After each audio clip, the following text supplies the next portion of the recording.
ఇక పేస్ట్ తయారు చేసే జాగను ఆ మిషన్ అని చూడుర్రి ఎంత నీట్గా ఉన్నదో. పేస్టులో చెప్పులేసినప్పుడే అర్థమై ఉండాలి ఎంత హైజీన్ గా ఎంత చక్కగా అల్లం ఎల్లిగడ్డ పేస్ట్ తయారు చేసి డబ్బాలలో నింపి దుక్నపోళ్ళకు అమ్ముతున్నారో అన్నది. ఇక ఇంత మంచి సక్కదనాల అల్లం ఎల్లిగడ్డ పేస్ట్ను కొనుకొచ్చుకొని కూరలు వేసుకొని లొట్టలు వేసుకుంటే తినేటోళ్ళు చూస్తున్నారు కదా. బయట అగ్వకు దొరికే అల్లం ఎల్లిగడ్డ పేస్ట్ టేస్ట్ వెనుక ఎంత సీక్రెట్ ఉన్నదన్నది.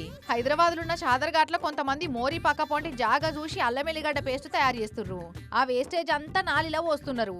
ఆ గబ్బు వాసనకు మా ముక్కులు వలుగుతున్నాయి, మొసమర్రకుంట అవుతున్నది అని జనాలు మొత్తుకోవచ్చిర్రు. ఇదివరకోసారి కంప్లైంట్ ఇచ్చినా మళ్ళా అదే పని చేస్తుర్రట. ఈ ప్లాంట్ కు సర్కార్ లైసెన్సు లేదు. అక్రమంగా అడ్డగోలుగా తయారు చేసి మంది ఆరోగ్యాలకు ఏమైతే మాకేంది, ఇసోంటి మాలమ్మి మస్తు పైసలు ఎనకేసుకుందాం అని అనుకుంటున్నట్టున్నారు మక్కర్గాళ్ళు. ఇప్పటికైనా ఈ ప్లాంట్ ని ఇక్కడికెళ్ళి తీసేపియాలే అని డిమాండ్ చేయబట్టిరు లోకల్ జనాలు. మరి చూడాలే ఆఫీసర్లు చర్యలు తీసుకుంటారా, అలవాటైన తీర్లనే చేతులు దులుపుకుంటారా అని.